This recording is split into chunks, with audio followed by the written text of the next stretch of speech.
n'olwekyo mu mbeera efaana bwetyo ndowooza omuwala bw'aba yakkiriza then ekisinga obulungi bakolenika amuwoowe. In other words alaga obugumiikiriza mu kisiibo kino okwewala okugwa mu nsobi. Exactly. Tweyanziza. Ekibuuzo ekyokubiri. Assalamu alaikum warahmatullahi wabarakatuh. Seeka mwebale tuweereza era nze mbeeyanza nnyo. Ekibuuzo kyange kye mbuuza kati nze siri muwoowe seeka nsiibira bwereere. Ekibuuzo kya mukyala wuuyo. Tweyanzege. Omukyala abuuzizza nti asiibira bwereere. Si muwoowe. Ye si muwoowe. Mwannyinaze ali wano atuwuliriza abatudde wano teriyo akola ku kakiiko ka Allah kutandika kupima bisiibo by'abantu ani asiibira obwereere ate ani atasiibira bwereere. Wabula wano kirimu ensonga bbiri. Njagala kusooka kwogera ku kintu ekiyitibwa okuwoowa. Okuwoowa si kye kintu ekiri awo ekinene nnyo nti omuntu tasobola kuwoowa nga akugamba atutte obudde butono abantu batono abaliwo lwaki okkiriza okutuuka mu mbeera eno nga toli muwoowe. Abantu baffe balowooza nti okuwoowa mu busiraamu kye kintu ebule n'ebweya ne bajja nedda. Mwannyinaze kye njagala okugamba omusajja oyo oba kamuyite gw'otwalanga bbaawo mu kaseera kano kubanga tannaba kuwoowebwa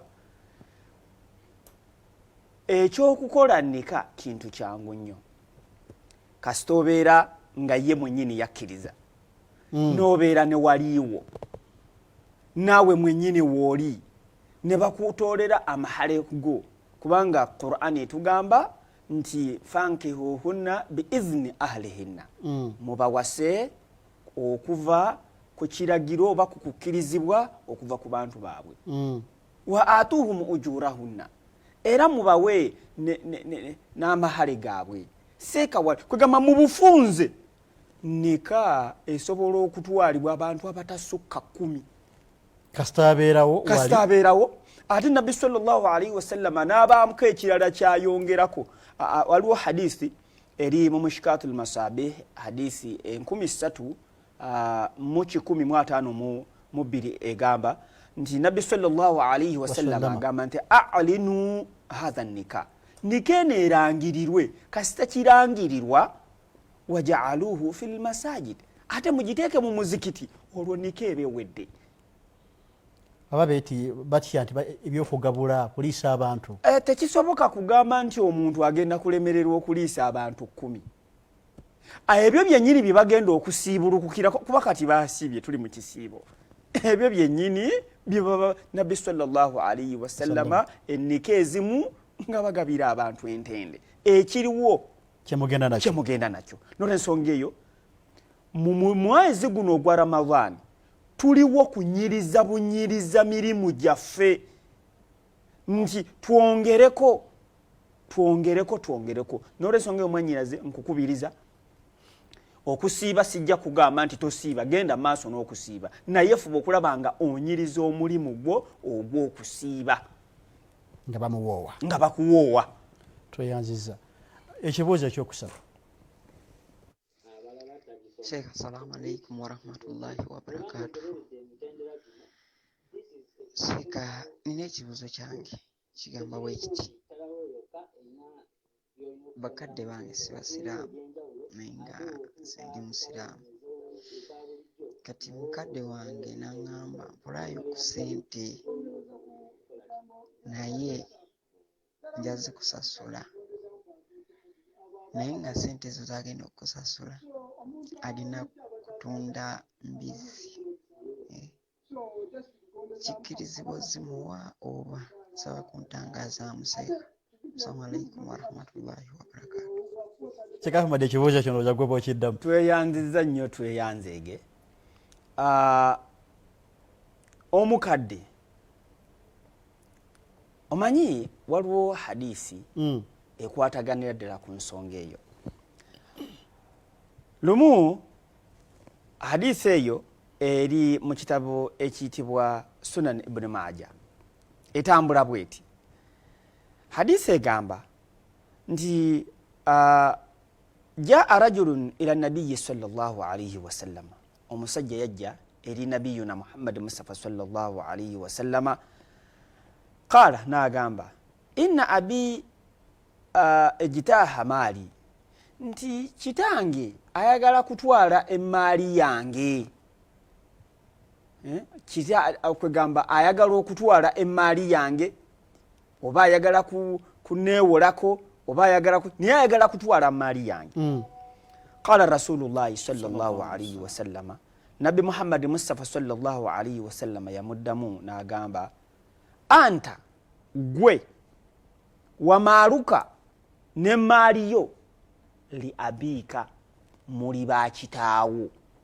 Waqala rasulullahi sallallahu alayhi wa sallama, Nabi sallallahu alayhi wa sallama yayongerako ebigambo bino, inna awladakum, mu mazima abaana bammwe, min atyabi kasbikum, kwegamba bava mu bimu ku byammwe, fakulu min amwalihim, mulyeko ku maali zaabwe. N'olwensonga eyo ow'oluganda, muzeeyi wo, maama wo, kwegamba oli kitundu kubo mu ntandikwa, omuzadde olina kumuwa buwe. Naye ekyo tusooke tukiteeke ku bbali wali. Omuntu ng'omusiraamu olina okuyamba. Ekyo nga kwegamba nga tukitutte ku muntu atakuliraanye nakuliraana mu by'oluganda. N'olwensonga eyo bw'abanga wakukusasula, no problem. Bw'abanga wakukusasula tekina buzibu. Naye gwe ng'omwana, okusinziira ku kigambo kya Nabbi sallallahu alayhi wa sallam, olina okukitwala nti gwe n'emaali yo gy'olina muli bakitaawo oba muli bamaamawo. Kitegeerekeka. Sokena kuyagala okwongerako? Yes. Tutunuulire n'ekirala nti bwe tuba tukolagana mu bintu bya business, ensonga muganda waffe agireese ng'ekwatagana eri wakati we ne taata we akola business eri haramu, tugambe agambye nti alunda embizi. Naye ate tulina okwegendereza mu bintu bino bwe tuba tukola kwawulawo ekiri halali n'ekiri haramu mu Busiraamu. Muganda waffe oyo njagala kumuwa oba okumubuuza ekibuuzo nti tukolagana n'abantu bangi, tukola business n'abantu ab'enjawulo. Ekyokulabirako, singa kiba nti olina edduuka gwe Musiraamu, otunda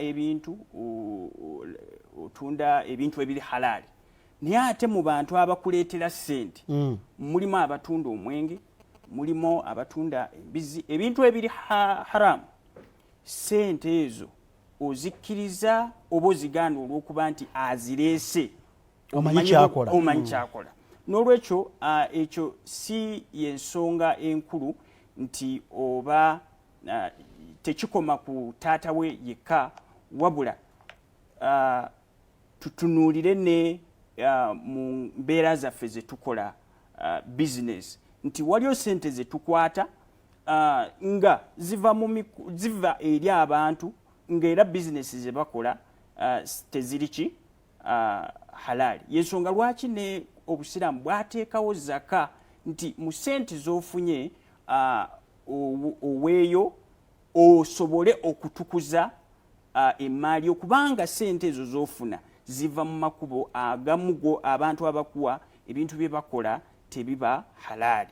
So yensonga lwaki tuwaayo okuba nti tutukuza n'emaali yaffe. So mu bufunze ti oli abalina okusasula ebbanja, oba ssente zivuddewa mwetegefu okusasula. Ekimubalwako zeezo ssente azifunya atya zo gwe mulimu ki gwokoze essente ezo kutuukako.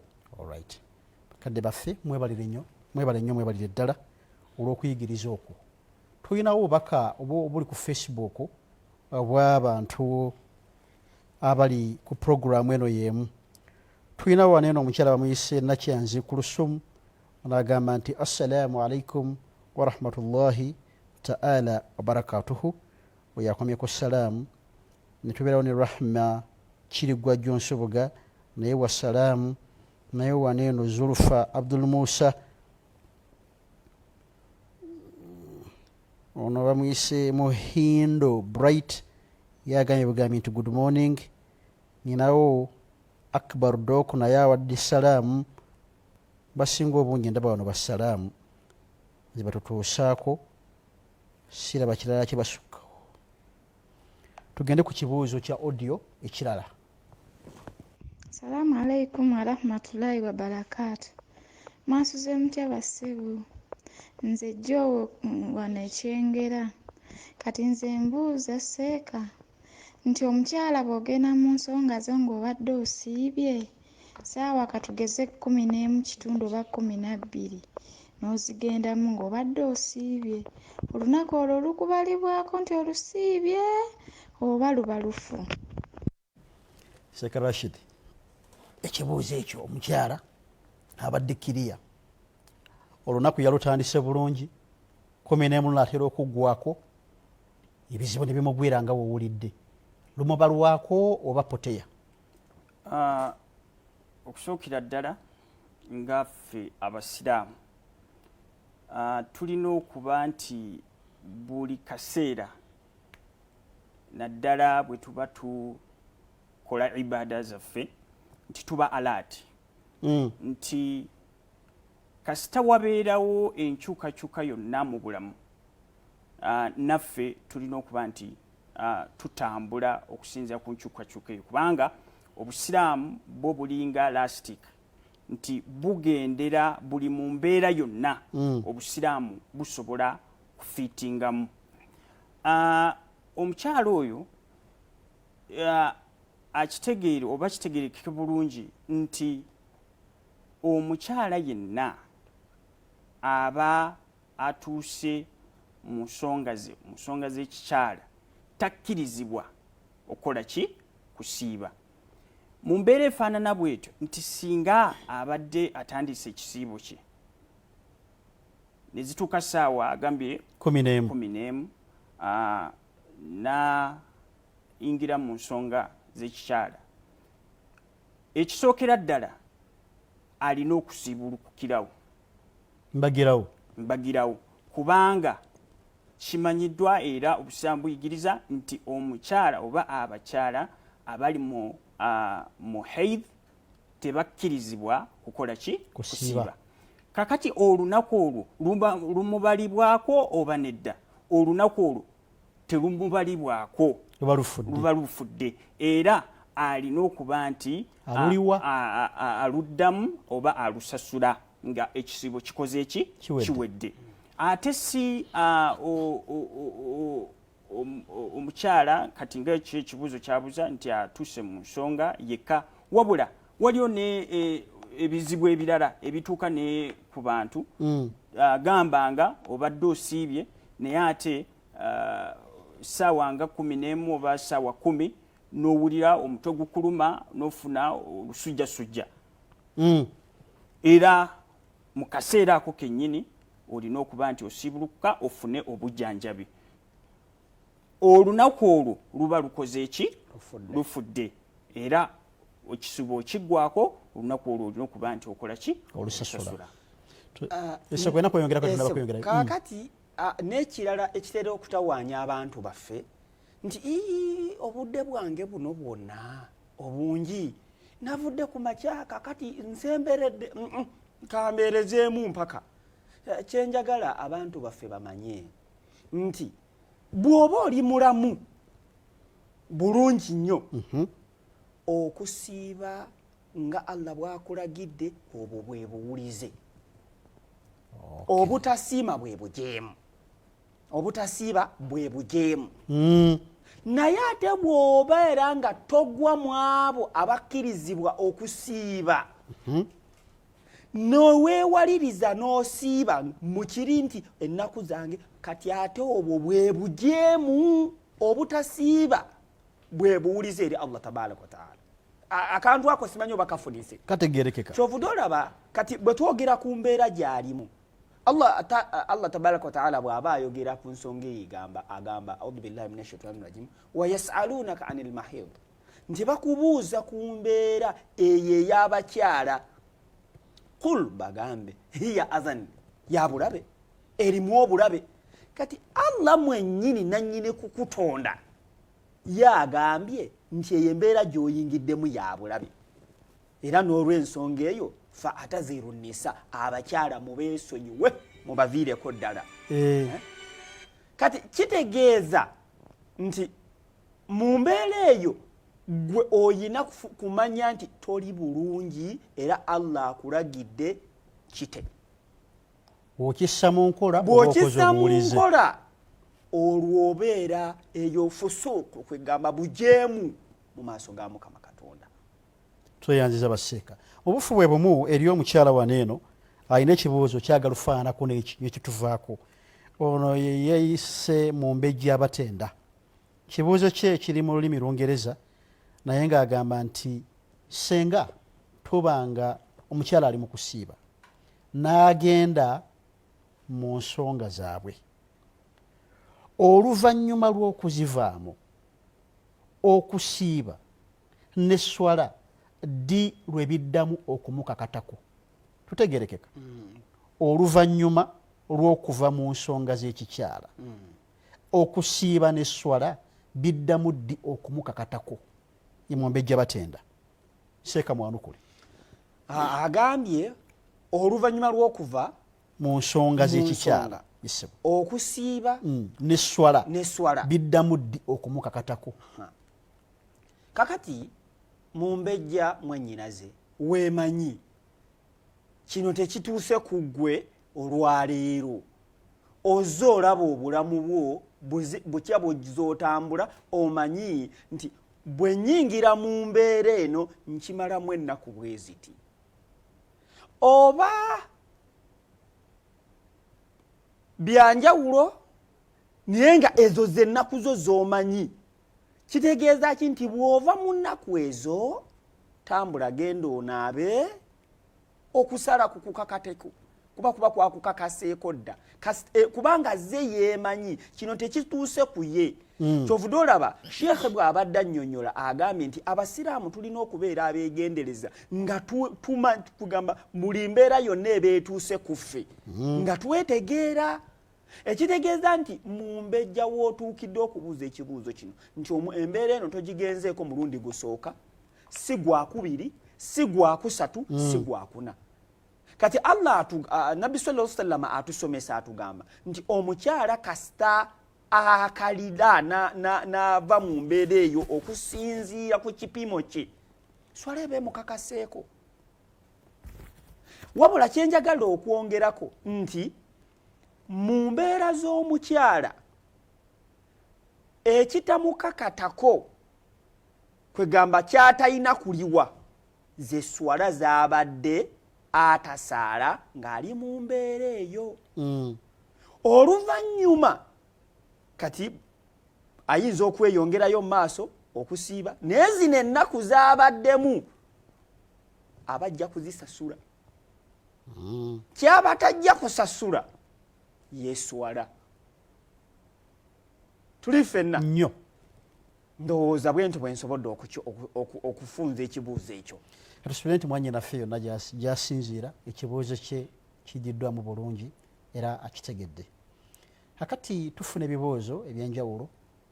Ennamba eri ku screen awo wansi esembyayo eriya 0751. Ennamba eri ku screen saa zino gye tulaba ya 0772 05 75 07.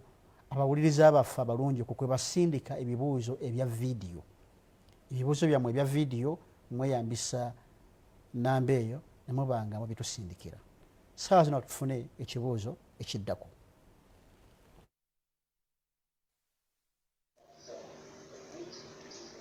Assalamu alaikum wa rahmatullahi wa barakatuh. Baseka mbuuza bw'obanga wasiibye naye nga eswala ezimu tozisaala olw'okuba ng'oli bize ku mulimu, ekisiibo kyo kibalibwa kitya? Muganda waffe abuuza ekibuuzo nti obanga wasiibye naye ng'omulimu gw'okola tegukuganya kusaala, ekisiibo kyo kibali kitwa. Naye nga tetunnaba Sheekh ndowooza kumuddamu, twandyagadde abawuliriza baffe mwenna abasindika bu vidiyo tubeere nga twegendereza dressing code oba giyite ennyambala, ekugamba ejjayo ekitiibwa kyo neebanga tekuweebuula. Ndowooza tukategeddeako. Sheekh tutandikire awo tudde mu muganda waffe oyo. Abuuziza nti senga oba osiibye naye olina omulimu gw'okola, omulimu ogwo nga kukufuga nnyo ng'obudde bw'eswala tobulina, ekisiibo kyo kibalibwa kitya? Okusookera ddala muganda waffe oyo n'abasiraamu abalala abatulaba abali eyo balina okutegeera nti ng'omusiraamu oba omukkiriza buli kaseera on'okuba nti okulembeza eddiini yo okusinza Mukama Katonda, kubanga y'ensonga enkulu lwaki twatondebwa. Ekyo okusinza Mukama Katonda in fact tekiriiko bargaining, nti gwe nga omusiraamu ekisookera ddala bw'oba ofunye omulimu, abantu oba bakama abo babosi bo nga bw'agambye, sooka obategeeze nti nze ndi musiraamu, buli lunaku nsaala esswala meka? 5. Munanzikiriza ngende nsaale? Ekyo bakitegeere. Era obudde obwo bwe butuuka nti bwe mundaba nga ngenda banange mba ngenze kukola ki? Kusaala. Olunaku olwokutaano bwe lunaatuuka munanzikiriza ngende kuki? Ku muzigiti. In fact omulimu gwonna nga gwe omusiraamu ogutagusobozesa okukola ibaada yo, nti noova ku macyanga gw'oli ku mulimu paka kutuuka kiro tosadde, eyo ebeera shiriki. Eyebeera shiriki. Era omuntu afaanana bw'atyo kiba kitegeeza nti gwe ofudde omulimu gwo Katonda ali awo, kati olese okusinza Mukama Katonda eyakutonda. Kakati advise esooka nti omulimu ogwo agulese aba asinga. Omulimu ogutakukkiriza gwe okusaala oba okusinza Mukama Katonda, ogwo omulimu gugenda kusuula mu shiriki. Ate nga tukimanyi bulungi nti Mukama Katonda atugamba mu Qur'ani nti tajja kusonyiwa muntu akola ki? Shiriki. Kakati omuntu ayinza okubeera n'obweraliikirivu n'agamba nti naye ayinza okubuuza ekibuuzo n'agamba naye naafunaawa ate omulimu omulala. Allah atugamba mu Qur'ani entukuvu nti wallahu khairu raziqin, nti Allah yennanyini kugaba ki? Riziki. Omuntu bw'aleka omulimu ogwo nga ekigendererwa kyakufuna omulimu ogumusobozesa kusinza Allah, era Allah ajja kumuteerawo amakubo ag'okufuna omulimu omulungi ogumusobozesa okusinza Allah.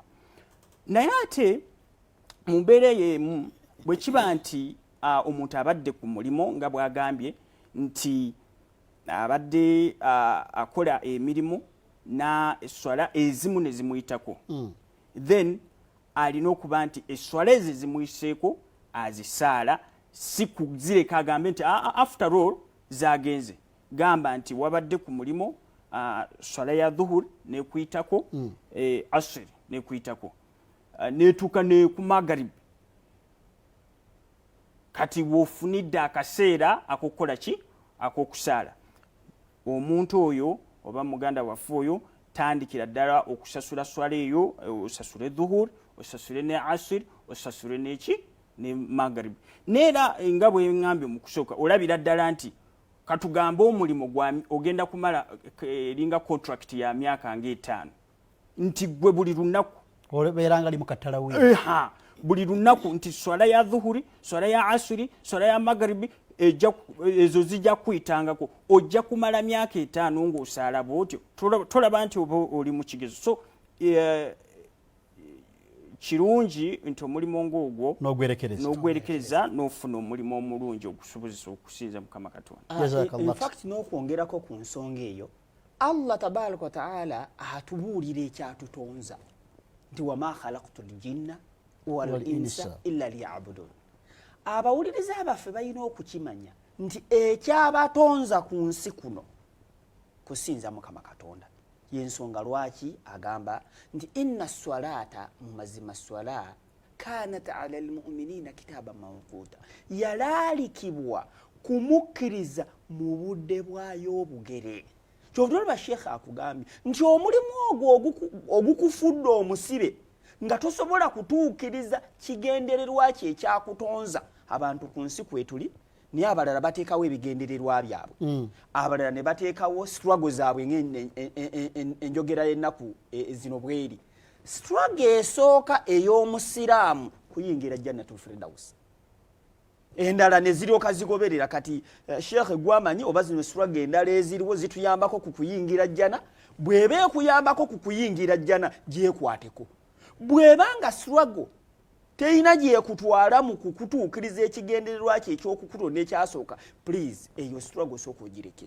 Bw'eba ya bugagga oba ya bufuzi oba yakola ki, struggle y'omusiraamu esooka, okutakabana kw'omusiraamu okusooka kusanyusa Allah tabaraka wa taala, olwo nno alyoka atuwa Jannatul Firdaus. N'ensonga eyo muganda wange Sheikh kyavudde akugamba nti ogwo omulimu kikufuukidde kibumbe, kwegamba sanamu liri awo mu butamanya oli mu kulisinza.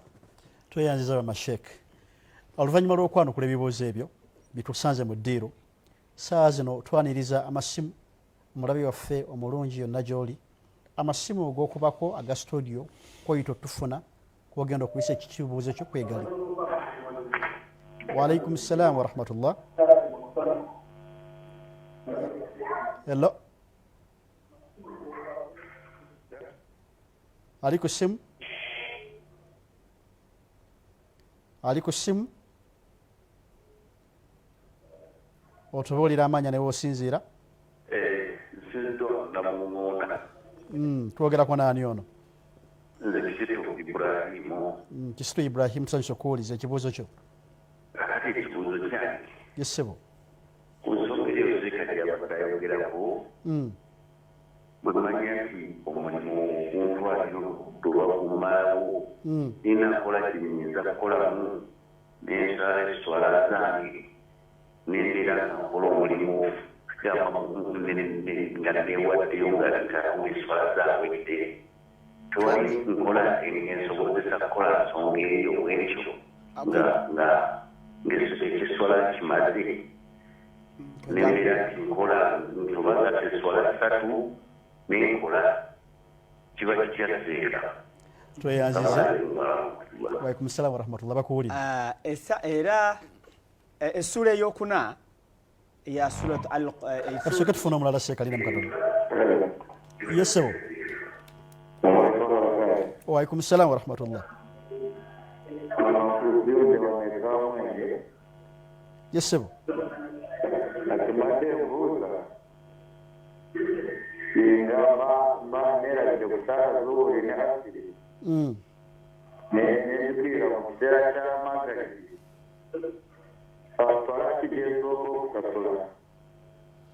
Tweyanziza bakuwulidde. Tweyanziza. Omulala ali ku ssimu.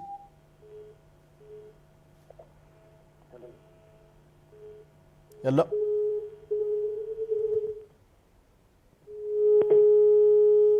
Ali ku ssimu. Hello.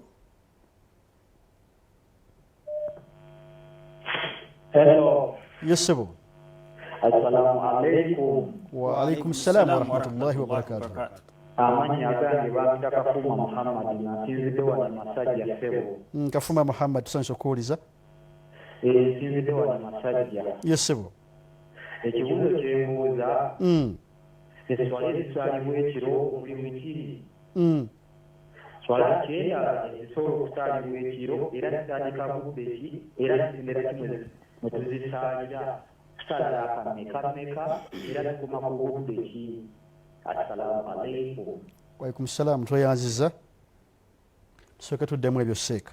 Twasoose ne mwami Kisitu Ibrahim ayabuuza nti omulimu gubanga gumufuze nnyo ng'alaba omulimu gugenda kumufuga nnyo tewaliwo nkola gy'ayinza kugatta mu swala ze mulundi gumu kanywa wano n'akola emirimu gye bwakeera ku makya n'agattawatannabagenda n'atandika fajiri n'adda ku zuhuri n'adda kwegamba n'agenda nga tewali kimubanja ng'ebbanja lisasudde tweyanziza nnyo ekibuuzo kyaffe wabula waliwo kyetwagala waliwo abantu kyetwagala naye ate waliwo ne Allah waffe tabaraka wa taala kyayagala n'olw'ensonga eyo ekiragiro kya Allah tabaraka wa taala kyekisinga essura eyokuna essuratu nisa aya 14 Allah tabaraka wa taala atutegeeza mu Qur'ani ekitiibwa nti inna salata mumazima swala kanat ala almu'minina kitaban mawquta yalalikibwa kumukkiriza mu budde bwayo obugere nti mu budde obwo w'olina okuyimirira okulaga nti mu butuufu Allah wo yasinga okusinza kitegeeza nti kino okisinzizza kiri ne bwe muba mu lulimi lwaffe luno okitegeera nti omulimu gwo weeguli naye ate Allah wo yasinga n'eddiini yo yesinga nti obudde bwe butuuka weerekereze otambule ogende ekyo kyongera ku bukkiriza bwo ekyo kyali mu kugamba nti oba waliwo engeri endala eyo engeri kamuwa amawulire ag'ennaku nga amatuufu eyo engeri teriiwo eswala y'omukkiriza ate naddala omusajja abakyala bayina embeera zaabwe ze batuukamu nga tekimukakatako nnyo okuyengera mu muzikiti kujjako nga ku lunaku lwa yawmul juma olwo n'awuliriza buwuliriza jjuma naye omusajja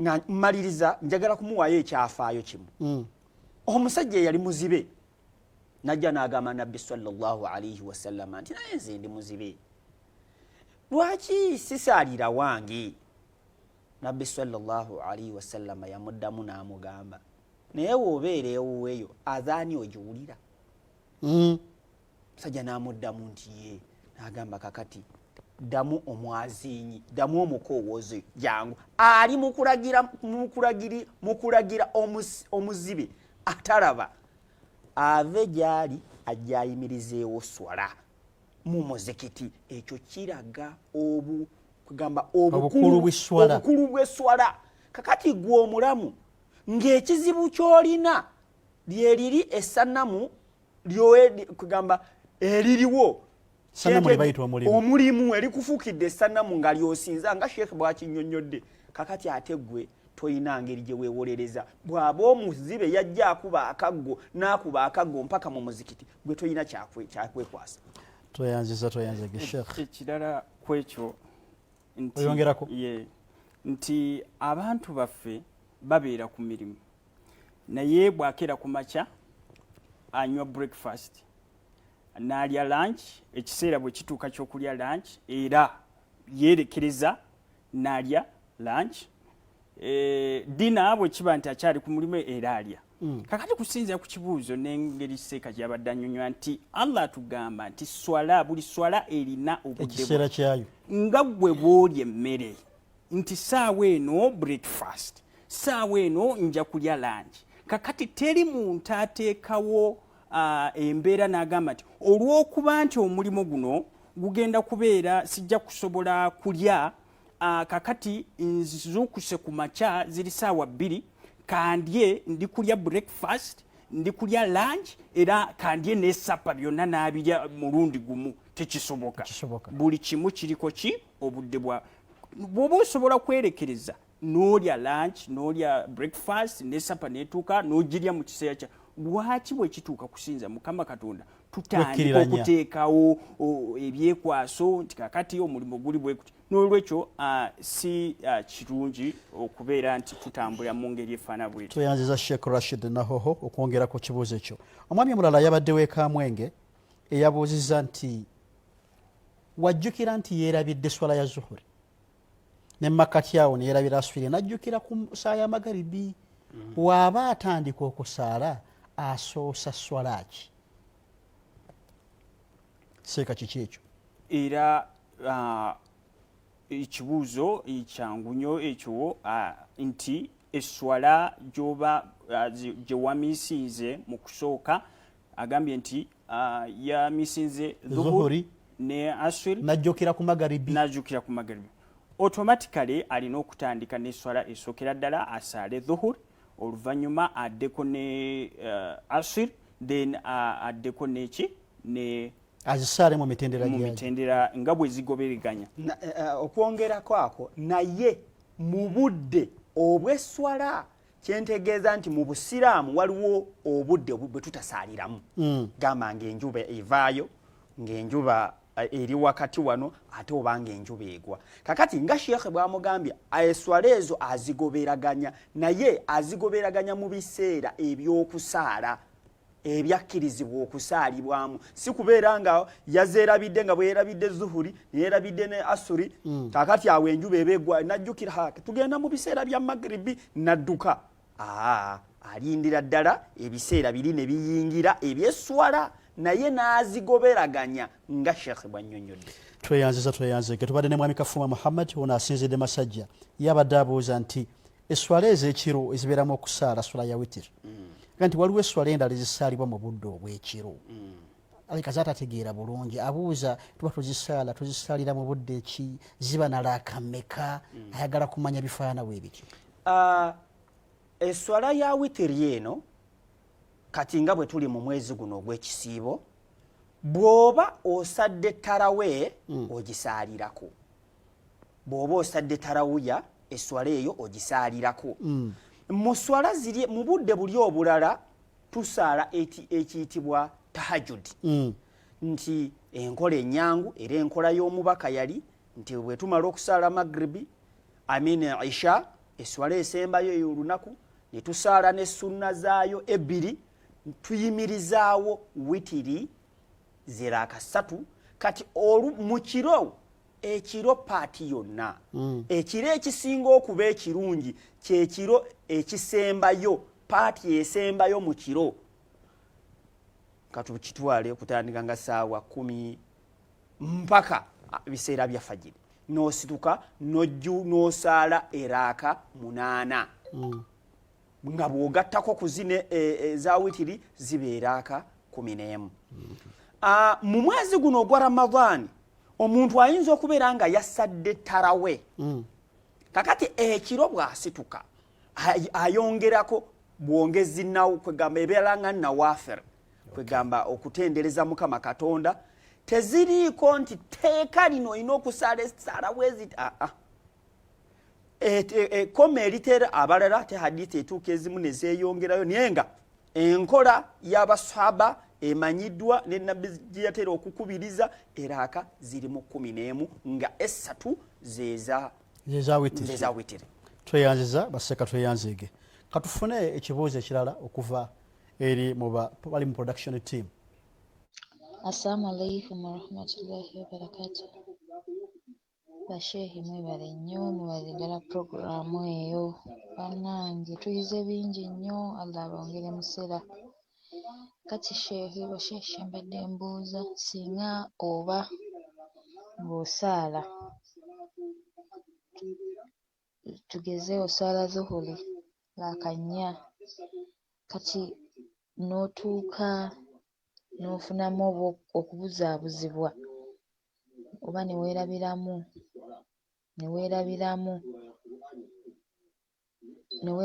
mu swala okola otya ogisazaamu n'ogiddamu buto saba kuntagaazaamu ebeera nfu Assalamu alaikum warahmatullahi. Assalamu warahmatullah. Tweyanze ekibuuzo ndoza kiri kiriya. Tandikirawo. Kakati ekisooka tagisazaamu kyenjagala otandika nakyo. Eswalayo togisazaamu. Genda mu maaso n'eswalayo kasita obeera nga ojjukidde. Twala ekyokulabirako mbadde nsaala swala ya zuhuri ntuuse ntudde mu atahiyatu maliriza olutuulo olusembayo nenzijukira nti naye mbadde nina okusituka ngende nkimeyo laakendala kuba okwerabira kya butonde teri ateerabira era bw'osoma hadisi ne nabiyuna Muhammad Mustafa sallallahu alaihi wasallam yeerabira si mulundi gumu era si ebiri era si esatu kubanga ng'omuntu yeerabira kati situka genda okimerako eyo bw'omala okugikima komawo nga omaliriza waliwo ekiyitibwa sajidato sahwu esijida ebbiri ez'okwerabira era bw'ogenda mu sijida eyo osomera ddala ebyo by'osoma mu sijida n'osituka n'otereera n'otoola salaamu. Kakati waliwo embeera endala okwerabira okwo bwe kubeera ng'oba kuli ku imaamu. Kati imaamu yeerabidde yali mu kukulembera swala naye yeerabidde. Kakati abamuli emabega oba abagoberezi bwe babeera nga basajja bayatuza ne bagamba subhanallah. Bwe kubeera nga kwerabira kubadde kwa kikolwa, bwe kubeera nga kubadde kwa kusoma Qur'ani n'abaako we yeerabidde abali emabega bamujjukiza epaati eyo ate naye akkirize adde atereezeewo. Kakati bw'amala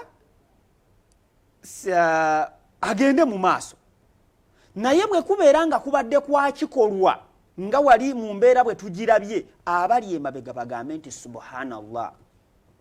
Kakati naye ayina okumanya nti we boogeredde subhanallah waliwo ensobi atereeze. Bw'abeera ng'ensobi ye tagijjukira tukirwaye nti ye tajjukira nti akoze ensobi n'agenda mu maaso abagoberezi nabo tebawalira nti bagenda bugenzi maaso nabo bamugoberera. Kakati bwe bamala bayinza okumugamba nti owa enensobi mu hadisi Nabbi sallallahu alaihi wasallam omusajja bwe yamugamba yabuuza nti bwe kiri abasahaba ne bakyegattako bonna ne beegattira ku nsonga nti ddala akoze ensobi n'asituka n'amalayo eswala. Bwe babeera nga babadde bakyala nga be babadde emabega wa imaamu obanga be banotisinze ensobi eyo bayinza okukuba mu ngalo era imaamu n'awulira era n'atereeza.